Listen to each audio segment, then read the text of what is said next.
अब हम उपाध्यक्ष महोदय, डीन महोदय, निदेशक महोदय और उनका कृतज्ञता द्वार पर स्वागत करते हैं जो स्टेज पर लगाई गई है, और हमारा उनसे अनुरोध है कि वह अपना सुविचार किसी ग्रेटिट्यूड वॉक पर आकर प्रस्तुत करें।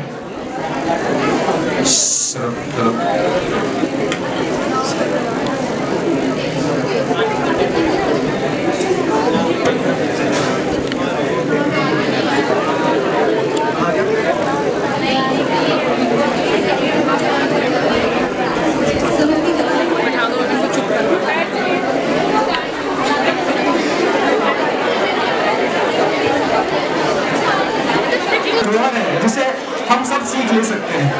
उनके जीवन के विभिन्न प्रसंग हमें सिखाने की ऐसी छवि रखते हैं कि धर्म, न्याय और प्रेम के मार्ग पर हमें चलना सिखाया जाता है। जब भी हम श्री कृष्ण की लीलाओं की स्मृति करते हैं तो एक बहुत मनमोहक सी कीर्ति हमारे मन और हृदय में उभरती है, जिन कीर्तियों को हूबहू दर्शाना मुश्किल ही या फिर असंभव ही है। परंतु फिर भी आज कला और संगीत का अद्भुत संगम किया है, और यह संगम स्पिरिचुअल क्लब, म्यूजिक सोसाइटी राग और एक्सप्रेशंस क्लब के द्वारा किया गया है। स्पिरिचुअल क्लब हमारे कॉलेज की आत्मस्पंदन सोसाइटी है, एक्सप्रेशन क्लब हमारे ललित कला सोसाइटी है, और राग क्लब हमारी संगीत सोसाइटी है। यहाँ श्री कृष्ण नाट्य प्रस्तुति राग क्लब के सदस्यों द्वारा दी गई है। इन्होंने उन कीर्तियों को साथ न्याय करने का पूरा प्रयास किया है, जिसमें श्री कृष्ण का जन्म, उनकी बाल लीलाएं, उनका प्रेम, राधा रुक्मिणी, उनकी मित्रता, सुदामा, पार्थ के द्वारा प्राप्त की गई श्री कृष्ण द्वारा श्रीमद् भगवद गीता।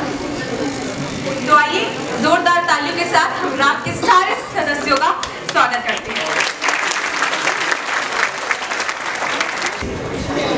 सज गए हैं मुरली के सुर, झूम रही है ब्रज की नदियाँ। आज का ये दिन है जब नंदलाल ने जन्म लिया, धरती के हर दुख को हर दिया, हर हृदय में प्रेम भर दिया। जन्माष्टमी सिर्फ एक पर्व नहीं, ये वो पल है जब ईश्वर ने स्वयं मनुष्य का रूप लिया, हम सबको यह सिखाया कैसे भी हो प्रेम और धर्म की राह की सच्ची राह।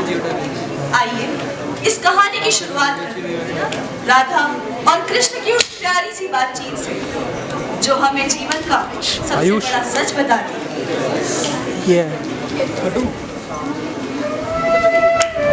ठीक है।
राधे, यही तो संसार का चक्र है।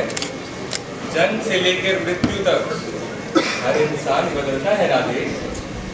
परंतु तुम चिंतित मत हो।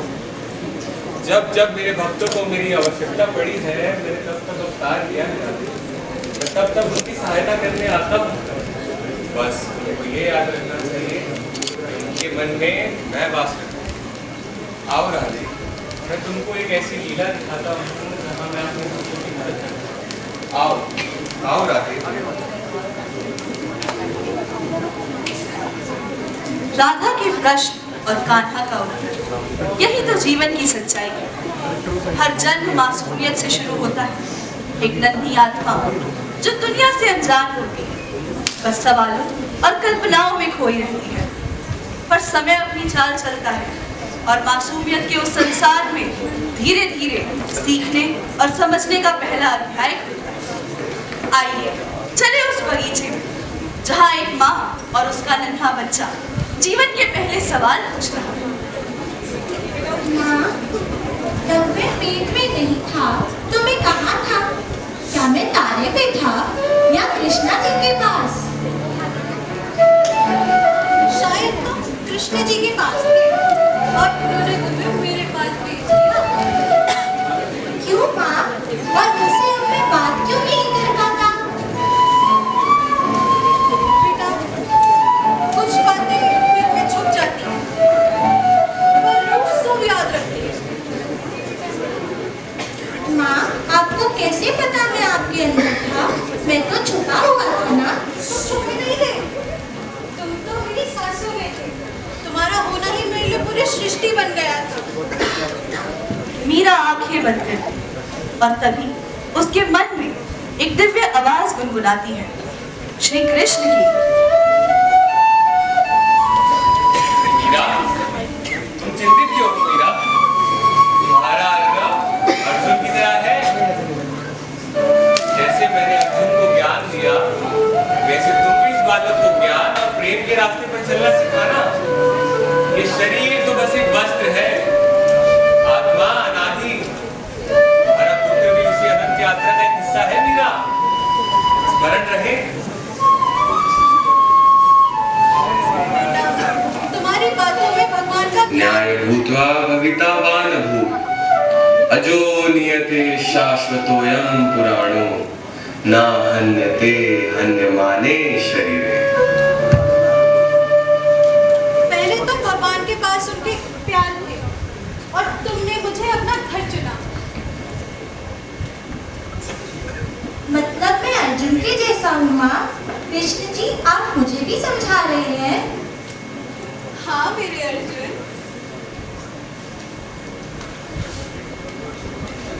मासूम सवालों की तरह का आकाश लेकिन समय के साथ खेल और कहानियों की जगह पढ़ाई, अंक और तुलना आ जाती है। देखते हैं कैसे बदलता है बचपन का रंग जब स्कूल की दौड़ शुरू होती है।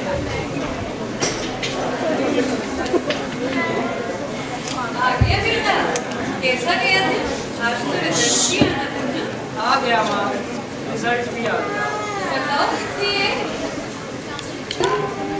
वहाँ स्कूल में सब मुझे स्लो बोलते हैं, मेरे नाम से मेरा मजाक उड़ाते हैं। यहाँ तक कि मुझे कहते हैं कि इसे चीजें समझता है वक्त लगता है। अब आप भी मुझे शर्मा जी के वजह से कम कर रहे हैं। बेटा, मैं तो बस तुम्हारा भला करूँ। पर ना, मैं शर्मा जी का बेटा नहीं हूँ, मैं हूँ। और आपने मुझे कभी वैसा समझा ही नहीं जैसा मैं हूँ।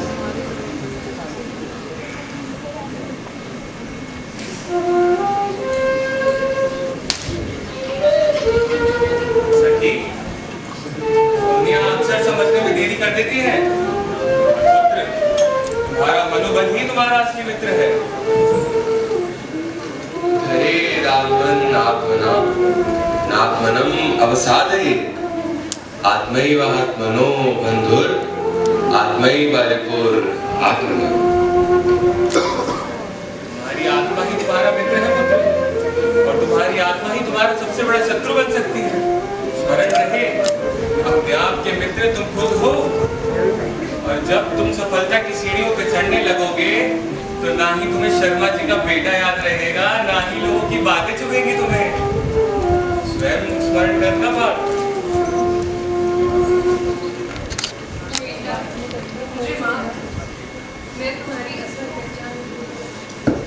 कोई बात नहीं माँ, मैं बस इतना चाहता हूँ कि आप मेरी तुलना बाकी बच्चों से ना करें।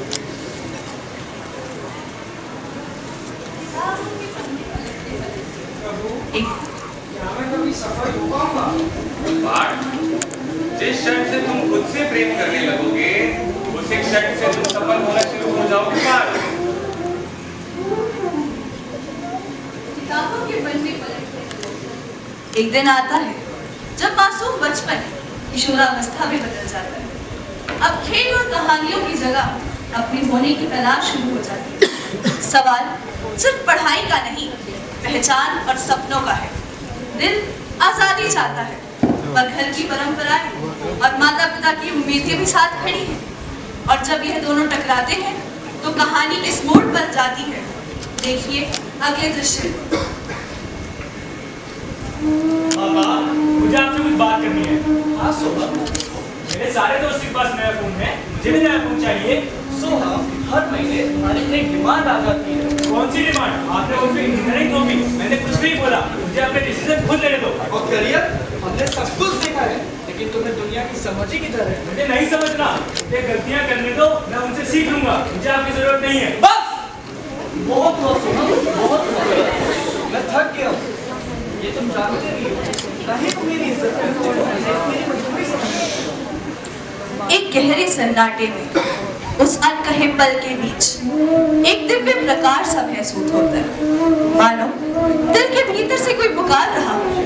और ये कोई और नहीं, हमारे श्री कृष्ण है।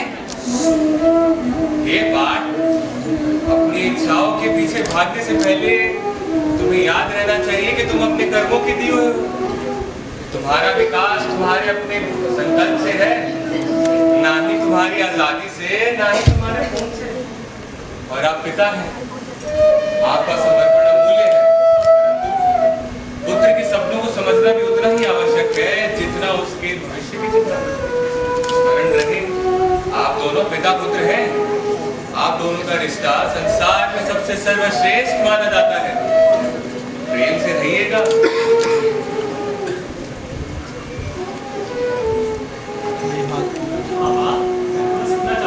आप मुझे समझे, ये गलतियां करने दें, मैं उनसे सीखूंगा। सोहा बेटा, मैं क्यों चाहता हूँ?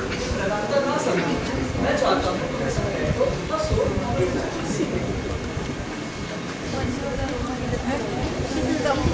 यौवन के सपनों से आगे बढ़कर जीवन का एक नया अध्याय शुरू होता है, विवाह। सपनों के साथ आती है ढेरों जिम्मेदारियां, और जब इंसान पैसा, करियर और समय की दौड़ में उलझ जाता है तो कभी कभी रिश्तों की मिठास फीकी पड़ने लगती है। आइए देखते हैं वैवाहिक जीवन की यही सच्चाई। पापा, पापा, आप मुझे स्टोरी सुनाओगे ना? दिया, परेशान मत करो, इतना काम पड़ा है, समझ नहीं आता तुम लोग घर में रह के क्या करती हो। प्लीज पापा। घर में रहकर मैं सिर्फ घर में नहीं रहती राम, कॉलेज भी जाती, रिया का ध्यान भी रखती और आपके लिए अपना हर दिन भूल भी जाती। तो मुझे क्या करना है? मैं इस घर के लिए पैसे कमा कर लाता हूँ, हर वक्त शिकायतें मत किया करो। बस एक बार कह दो कि मैं भी कुछ करती हूँ, पैसा ही हर चीज नहीं होता। इस खामोशी में सवाल छुपे, क्या सच में पैसा ही सब कुछ है, या फिर रिश्तों की गर्माहट ही असली दौलत है? और इसी जवाब के लिए आ रहे हैं स्वयं श्री कृष्ण।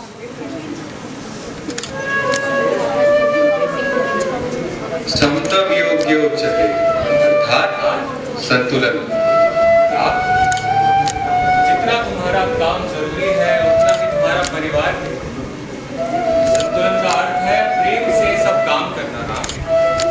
प्रेम से अपने परिवार का भी पालन करो। जैसे तुम काम करते हो वैसे अपने परिवार से पालन करो। तुम दोनों पति और पत्नी हो, जीवन के योद्धा।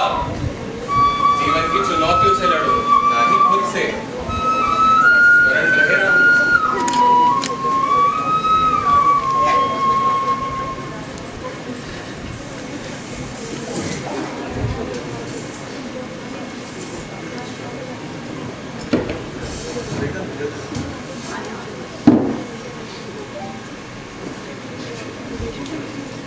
जो मैं देखा हूँ, वो सब कर रहा था। मुझे लगा पैसे कमाना नहीं देना उसका है, पर मैं गलत था। जो सबसे ज़्यादा जरूरी था, प्यार, इज्जत और सम्मान, वो मैं उन्हें कभी नहीं दे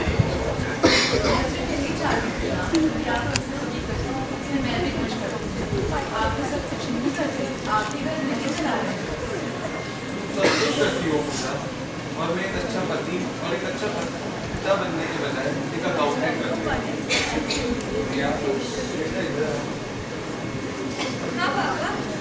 आज से बेटा आपके साथ आपका रोज डिनर किया करें और आपको रोज स्टोरियाँ भी सुनाते हैं, वो भी देना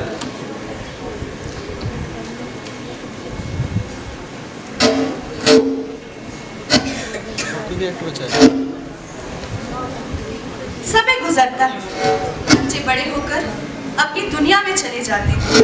घर की आंगन की चहल पहल यादों में रह जाती है। देखते हैं अब जीवन का यह पड़ाव आता है तो दिल किस भावनाओं से भर जाता है।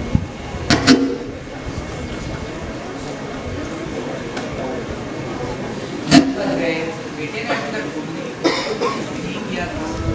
हाँ, कल कहा तो था कि बिटिया के साथ वीडियो कॉल करेगा, पर शायद व्यस्त रह गया होगा काम में। ना तो कोई मिलने आता है, ना तो कोई हाल पूछता है। कैसे पैसे भेज देने से ही सारे खर्च पूरे हो जाते हैं। अब तो त्योहार भी अकेला ही लगता है। याद आती थी जब घर में हंसी थी, खुशी थी, शोर था। अब तो फोन की घंटी पे घंटी लगती है। पता नहीं कब वो बेटा को याद करेंगे कि माँ बाप को समझा है। सन्नाटे को चीरती एक मधुर धुन गूंजती है चारों और सामने खड़े हैं श्री कृष्ण। वाली का रस्ते माँ फलेशु कदाचित माँ कर्म फलित गुरु माँ ते संगो त्वा कर्मिणी। सिर्फ कर्म करने का अधिकार है तुम्हारा, उसकी फल की चिंता ना करो। ना तो फल के लिए काम करो, ना ही कामना करने में रुचि रखो। आप दोनों ने अपने पुत्र को जो संस्कार दिए, प्रेम दिया, वो तुम दोनों का कर्म था। उसका फल मिले या ना मिले वो तुम्हारे हाथ में नहीं है पुत्र। पुत्री, जीवन का अंतिम समय एक आत्मा सामग्री का स्वरूप है। प्रेम बांटो पर अपेक्षा ना रखो। किसी के इंतजार में अपना जीवन व्यर्थ ना करो पुत्र। तुम दोनों वन के उस वृक्ष की तरह हो जो छांव भी लेता है और फल भी। चाहे कोई ले ना ले, तुम्हारा अस्तित्व स्वयं में ही वरदान है। वरदान स्मरण रहे।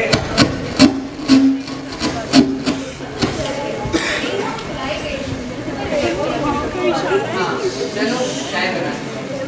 फिर चटपट ये अपने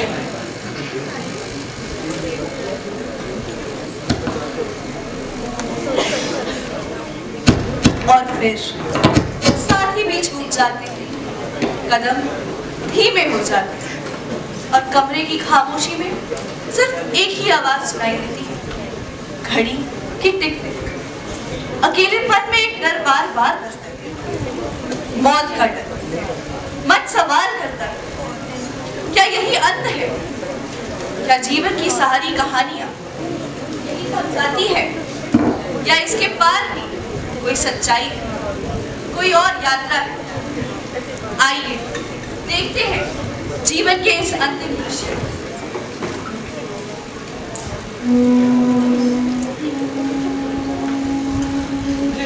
मुझे नींद नहीं आ रही। क्या ये मेरी अंतिम रात हो? कल आँख खुले या ना खुले, डॉक्टर ने भी कहा था और स्वास्थ्य ठीक नहीं है। कार्डियक ऑब्जर्वेशन की जरूरत है। अगर कल आँख न खुली तो क्या क्या ये मेरी अंतिम रात है? कृष्णा, कृष्णा, मुझे बचा लो कृष्णा। अकबर यही डर सताता है, अगर ये सांस आखिरी हुई तो क्या होगा मेरा?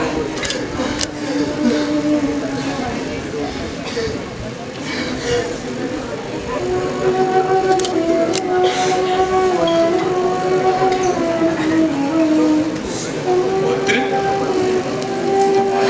क्या है? मृत्यु का भय या अकेले रह जाना? यह स्मरण रहे, संसार का नियम है, अकेले आए हैं अकेले जाएंगे। सुनो गीता, जैसे मनुष्य पुराने कपड़े बदलकर नए कपड़े धारण करता है, वैसे ही आत्मा भी पुराना शरीर त्याग कर नए शरीर में वास करती है। जीवन तुम्हें खुशियों, ये मिला है, उसको खुल के जियो। मृत्यु का भय जीवन का अपमान है, अपमान। राधे राधे।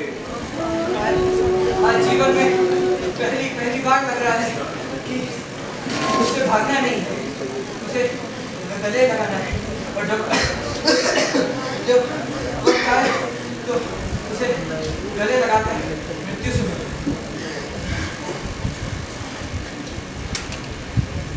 बचपन के पहले प्रश्न से जीवन के अंतिम सांस तक हम सभी उत्तर खोजते हैं। अपनी जिज्ञासा में, अपने भय में, अपनी असफलताओं में, अपने संघर्षों में और अपनी तन्हाई में, और हर चरण पर वे आते हैं न्याय करने नहीं, मार्ग दिखाने, शासन करने नहीं, साथ चलने, एक मित्र, एक दर्पण, एक गुरु बनकर। पोर्ट्रेट नहीं लैंड है। पर क्या हर इंसान को ये पता है कि आप सदैव उनके साथ हैं? राधे, मैं तो हर एक की सांस में बसता हूँ, हर एक के मन में बसता हूँ। जब नादान सवाल होते हैं तो माँ बंदा, जब मार्ग में दिक्कत होती है तो मार्गदर्शक। बस मैंने कहा था कि मनुष्य को याद रखना चाहिए कि मैं उनके मन में हूँ, उनके सदैव साथ हूँ। पर कान्हा, आजकल तो लोग प्रेम को हल्का समझते हैं और अहंकार को अपने सिर पर बिठा लेते हैं। क्या ये कलयुग का सच है? राधे, प्रेम का मतलब है पहले तुम, और अहंकार का मतलब है पहले मैं। जहाँ प्रेम बसता है वहाँ मैं हूँ, और जहाँ अहंकार बसता है वहाँ होती है ईर्ष्या, क्रोध, छल, कपट। जब जब संसार में अधर्म और अधर्म बढ़ता है तब तब मैं अवतार लेता हूँ। राधे, प्रेम का मतलब तो मेरे लिए एक ही है, तुम। राधे, तुम। हर उम्र, हर दौर, हर मुश्किल में कृष्ण साथ थे, हैं और हमेशा रहेंगे। प्रेम की शक्ति अनंत है और वही शक्ति राधा कृष्ण को अमर बनाती है। अहंकार सबसे रिश्ता तोड़ देता है, पर प्रेम ही तो है जो हर दिल जोड़ के रखता है। क्योंकि जहाँ प्रेम है वहाँ विश्वास है, जहाँ विश्वास है वही शांति है, और जहाँ शांति है वही हमारे श्री कृष्ण है।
श्री राधा रानी की, बोलो बांके बिहारी लाल की। चलिए अगला दृश्य आपको दिखाते हैं एक वृंदावन। वृंदावन में कैसे हम मगन रहते हैं और कैसे हमारे बांके बिहारी हैं और कैसे वो सजते हैं।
बोलो वृंदावन बिहारी लाल की, राधा रानी की। आइए आइए हम आपको एक और सफर पर लेके चलते हैं, जहाँ पे हम सब राधा रानी के आगे अर्जी लगाएंगे कि हम सबके जीवन में खुशियां आए। आइए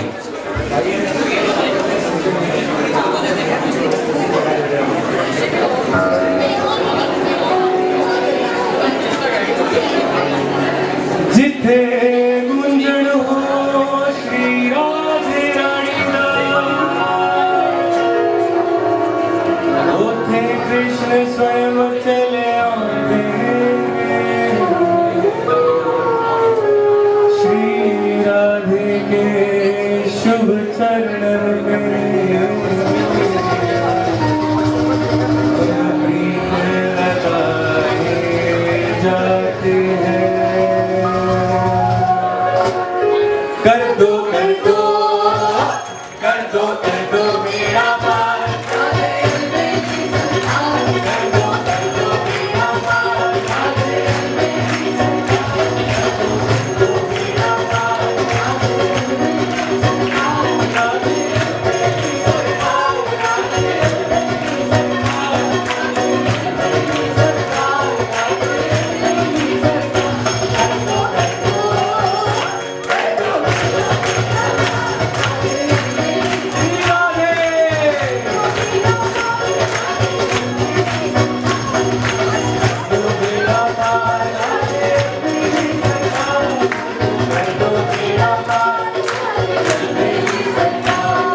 हाथी घोड़ा पाल की,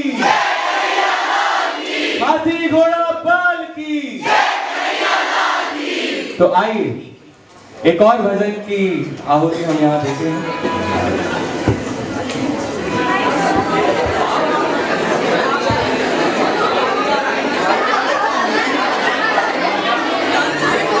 एक बार मैं निवेदन करना चाहूंगा, एक बार सारे बैठ जाइए।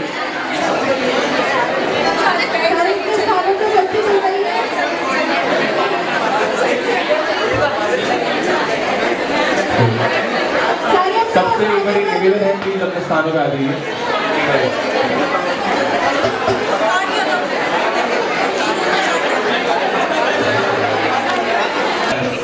श्री राम बांके बिहारी जो संगीत उनके टाइम पे होता था, तो राग से अब हम थोड़ी जुगलबंदी क्लासिकल में जाएंगे। तो एक बार आप गौर से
गणपति करे तो मान बड़ा, गणपति करे तो मान बड़ा, मोहे कान्हा रहो निहार। गणपति करे तो मान बड़ा, मोहे कान्हा रहो निहार। वृंदावन होए गदगद जब जब कान्हा करे श्रृंगार। आइए करते हैं गुणगान हमारे मोहन का और उनके अद्भुत श्रृंगार।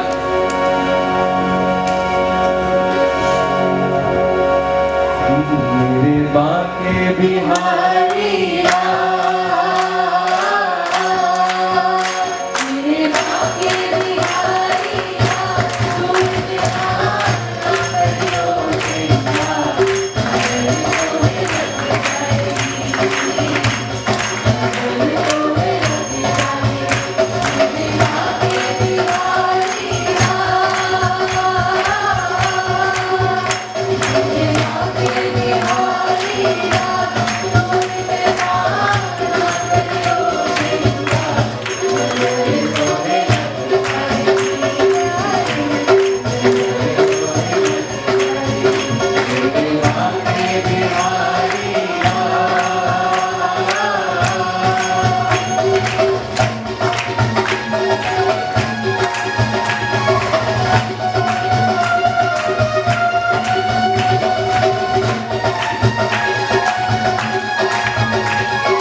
बोलो बांके बिहारी लाल की राधे राधे।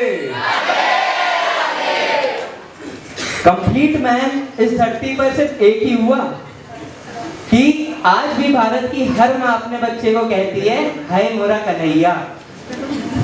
मोहल्ले में कोई लड़का आशिक बना फिरता तो मोहल्ले वाले कहते हैं अरे बड़ा कन्हैया बना फिरता है। जिसने 5 लड़कों को जीत दिलवाई तो ऐसी दिलवाई कि दुनिया की सबसे बड़ी अश्विनी सेना के खिलाफ वो जीते, उन्होंने अपना साम्राज्य वापस हासिल किया।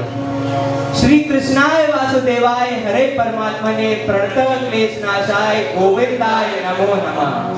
अब हम आज की संगीत प्रस्तुति के अंतिम चरण पर पहुंच चुके हैं, पर ये सिर्फ आज की संगीत का अंत नहीं होगा, आज के आनंद का भी अंत यहाँ खत्म नहीं होता है। तो आइए तालियों के साथ इस आखिरी पड़ाव का पूर्ण सहयोग कीजिए।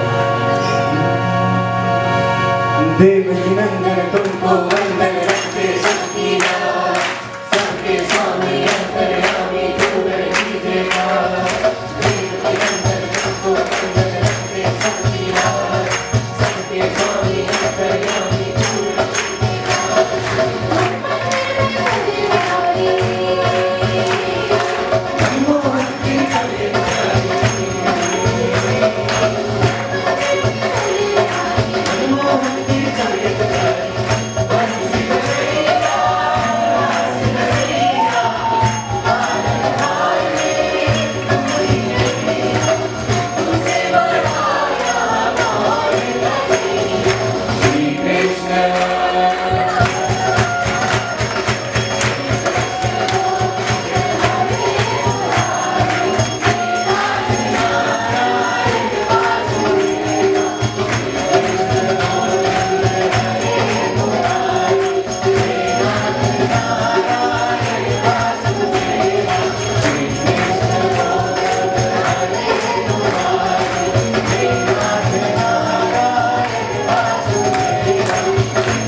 बोलो आज के आनंद की, बांके बिहारी लाल की, हाथी घोड़ा पाल की, हाथी घोड़ा पाल की, आज के आनंद बोलो बांके बिहारी लाल की जय, लाल की जय, लाल की जय। बहुत ही सुंदर प्रस्तुति राग के द्वारा। ये प्रस्तुति नहीं थी, एक प्रसंग था जिन बच्चों ने जो है बहुत अच्छे से प्रस्तुत किया आप सबके सामने। जिन जिन लोगों ने इसको समझा, हृदय से समझा, उसका एक मोल है जो आपके जीवन में जो है बहुत वैल्यूज मिला। एक इसमें एक प्रश्न का उत्तर था। मैं स्वामी जी के पास एक दिन बैठा था, तो मैंने उनसे पूछा कि स्वामी जी, आप कहते हैं कि भगवान तो हर जगह है, हर मनुष्य में है, हर वस्तु में है, हर चीज में है, पर वो दिखता क्यों नहीं है? उनका बड़ा सटीक जवाब था, बोले भगवान सिर्फ मन में है, आपकी आंखों में है, आपके विश्वास में है। अगर आप जिस विश्वास से, जिस नजर से प्रभु को देखेंगे, प्रभु का स्मरण करेंगे, उसी विश्वास से आपको जो है प्रभु के दर्शन होंगे। ऐसा बहुत बार होता है कि हम जो है मंदिर में जाते हैं, बहुत गुस्से में होते हैं, किसी से लड़ाई करके जाते हैं, तो हमारे को वही भाव नजर आते हैं। हम बहुत खुशी से जाते हैं तो हमारे को वही भाव नजर आते हैं। हम बहुत इमोशनल होके जाते हैं तो हमारे को वही भाव नजर आते हैं। जिंदगी में भी यही होता है, हमारे साथ प्रभु हर वक्त है। फर्क सिर्फ इतना है कि हमें पहचानना है, हमें किस रास्ते पे जाना है। प्रभु ने तो आपको जो है जीवन दिया है, सांसें दी है। प्रभु ने ये नहीं कहा कि आपको ये करना है, ये नहीं करना, वो नहीं कह रहा प्रभु आपको। प्रभु ये भी नहीं कह रहा कि आपको मेरा स्मरण करना है। प्रभु ये कह रहा है अपना कर्म करो, ऑनेस्टी से, dedication, loyalty. This is very important. शब्द नहीं है ये पुराने दौर से चला आ रहा है। आप अपने अध्यापकों का कितना सम्मान करते हैं, आप अपने माता पिता का कितना सम्मान करते हैं, आप अपने बड़ों का कितना सम्मान करते हैं, ये बहुत इंपॉर्टेंट है। और उसके विपरीत अभिभावक उन बच्चों का कितना सम्मान करते हैं, माता पिता उन बच्चों की का कितना सम्मान करते हैं, कितनी बातों को समझते हैं। ये दोनों पहलू जो हैं बहुत बहुत इंपॉर्टेंट है। ऐसा पॉसिबल नहीं है कि सिर्फ जो है हम बच्चों से ही उपेक्षा करें, ऐसा पॉसिबल नहीं है। अगर ये जीवन का पढ़ाव एक तरफा चलता रहेगा तो उसके परिणाम भी हमें देखने को मिलते हैं। तो जीवन बड़ा सरल है, हमें लगता है कि बड़ा टेढ़ा है, पर है बहुत सरल। समझने की सिर्फ जो है शक्ति चाहिए, और जिसने उसको समझ लिया वो पूर्णता रूप से जीवन जी लेता है। और जो नहीं समझ पाता वो तह उम्र जो है परेशान ही रहता है। तो ये समझना बहुत जरूरी है कि हमें करना क्या है, हमें किस दृष्टिकोण से आगे बढ़ना है, हमें अपने बच्चों को क्या समझाना है। आप जो बच्चों के सामने करेंगे, बच्चा उसी चीज को अंजाम देगा, ये बात ध्यान रखिएगा। और अब आप जो है बच्चे बड़े बड़े हो रहे हैं, आगे शादी होगी, आपके भी बच्चे होंगे, क्योंकि तो चक्कर है, चलता रहेगा, घूमता रहेगा। आगे अब आपको जो है अपनी घर गृहस्थी संभालनी है। भाई मेरे को सब लोग बोलते हैं जेनजी जेनजी जेनजी बड़ी खराब जनरेशन है। मैं ये बोलता हूँ, हम अपने जो हमारी जनरेशन थी, उस जनरेशन में हमने ऐसे सत्संग नहीं किया, हमने प्रभु का नाम नहीं लिया, हमने कीर्तन नहीं किया। माता पिता मंदिर में ले जाते थे तो चले जाते थे, कभी समझा नहीं। जिस भाव से, जिस विश्वास से ये बच्चे जो हैं आज कीर्तन कर रहे हैं, वो भाव है, वो विश्वास है, और वो इन जेनजी में देखने को मिल रहा है। तो ये कहना कि ये बच्चे जो हैं गलत दृष्टिकोण से हैं, गलत जगह जा रहे हैं, ये बिल्कुल गलत होगा। मैं नहीं मानता इस चीज को। हमारी दृष्टिकोण जो है उसको बदलने की जरूरत है। इनकी चॉइसेस वो डिफरेंट हो गई है। जब हमारे माता पिता थे, उनकी चॉइसेस डिफरेंट थी, वो हमें काफी चीजों के लिए रोकते थे, हम नहीं रोकते थे, हम इतना करते थे। और धीरे धीरे जो है हमें चीजों ने समझाया, गिराया, उठे, हमें समझ में आया कि क्या चीज सही है, क्या चीज गलत है, वो हमें खुद ही सीखनी पड़ती है। यही प्रकृति का नियम है, और यही ये बच्चे जो है सीख रहे हैं। मत रोको, नहीं रोको। हाँ, इनको समय समय पे ये गाइड करना सभी अभिभावकों का और सभी माता पिता का ये 100% दायित्व है कि इनको समझाया जाए। लेना नहीं इनकी मर्जी है, परेशान कौन होगा? ये होंगे। अल्टीमेटली जो है इनको ये याद रहेगा कि हमारे माता पिता ने या हमारे उस अभिभावक ने हमें ये बताया था, हमें ये शिक्षा दी थी, ये तुम्हारे लिए ठीक नहीं है, ये तुम्हारे लिए अच्छा है, ये तुम्हारे लिए बुरा है। और वो सीख जो है, चाहे आप दें, चाहे माता पिता दें, या कोई जो है इनका फ्रेंड्स दे, वो इनको हमेशा जिंदगी भर याद रहेगी। और यही श्री कृष्ण का जो है गुरु मंत्र है। क्या चीज तुम्हें सीखनी है, क्या चीज तुम्हें नहीं सीखनी, वो तुम्हें डिसाइड करना है। कोई भी संसार का व्यक्ति किसी को ना ही समझा सकता है, ना ही वो समझ सकता है किसी के कहने से, पॉसिबल ही नहीं है। उसको सीख ही जो है वो सिखाती है, और यही ये जो है बच्चे सीखेंगे आगे धीरे धीरे करके। और जेंजी जो है, आप जेंस वाई हो, जेंजी हो,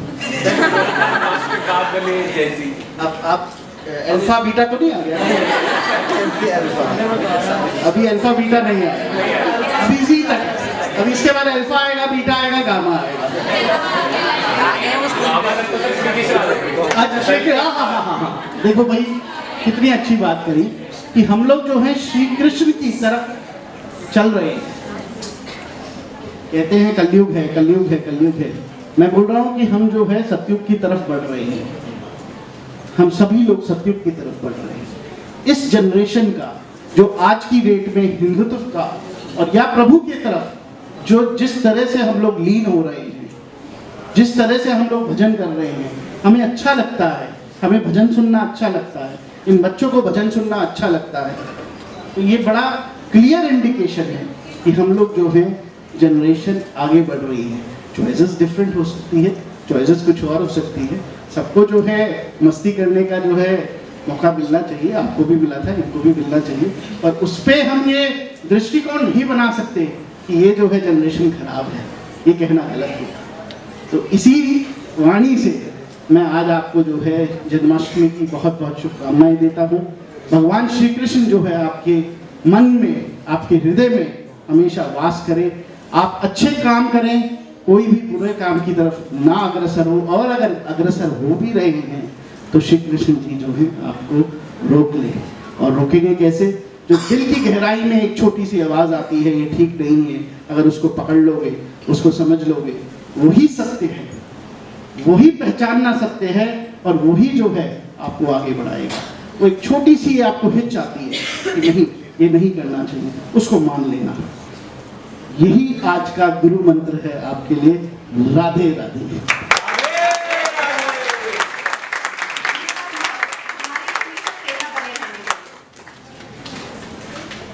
आज के इस पवित्र पर्व पर हम सब मिलकर नंद के आनंद को बांट रहे हैं।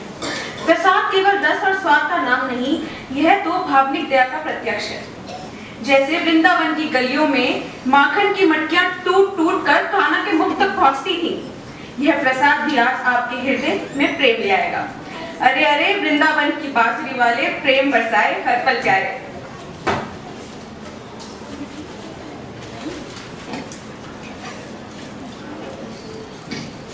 यहाँ पर उपस्थित सभी भक्तजनों, समस्त फैकल्टी, छात्रों और स्टाफ से निवेदन है कि यह प्रसाद ग्रहण करने के उपरांत कृतज्ञता दीवार यानी ग्रेटिट्यूड वॉल पर, जिसे स्टेज पर सुसज्जित किया गया है, यहाँ पर आकर अपने सुविचार प्रकट करें।